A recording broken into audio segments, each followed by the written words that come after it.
has been an intense, emotional, and important day.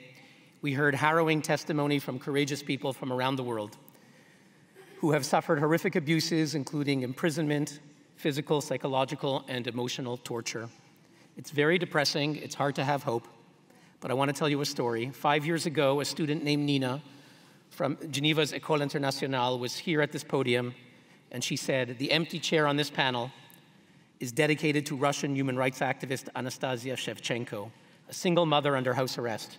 Her only crime is being involved with a pro-democracy group that opposes the regime of Vladimir Putin." And just last year, so that was 5 years ago, and just last year, Anastasia was finally released, and she joined our 2023 summit as a speaker on our stage. 2 years ago, Berta Valle was here, speaking out for the release of her husband, Felix Maradiaga, who was in prison in Nicaragua. On February 10th, 2023, after 611 days, he was released after more than 400 interrogations. And then a few months later, both of them were here on stage, Berta and her freed husband, Felix. In June of 2020, the recipient of our Women's Rights Award, Shaparak Shajarizadeh, said the following in a Geneva Summit interview: "I have been thinking about Kylie Moore Gilbert these last few months. She was arrested almost 2 years ago and was sentenced to prison for 10 years.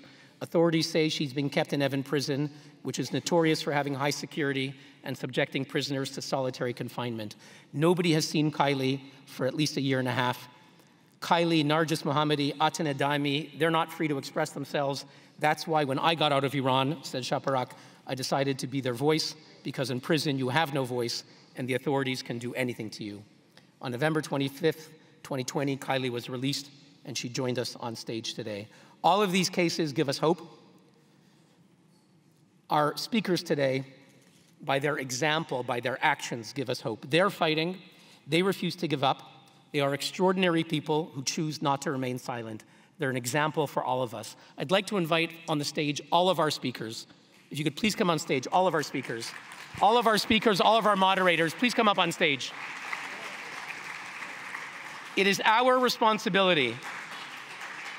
It is our responsibility to ensure that those who are oppressed, those who have risked everything to speak out and tell the truth, from Harare, the prison cells of Harare, Moscow, or Tehran, to know that they're not alone. Our responsibility is to raise awareness, to ensure that this translates into change on the ground. Please come in the center. We're about to take a picture. We need to see that we have a release of political prisoners to end tyrannical regimes that kill their own people. I want to thank all of the ambassadors and diplomats who joined us. We urge you to take up these cases and causes before the UN Human Rights Council. I want to thank our larger audience of citizens, students, activists for being here. One powerful way for you to help us is by expanding our global audience online. Please like and share the Geneva Summit posts on Twitter, Instagram, Facebook, along with the hashtag Geneva Summit 2024.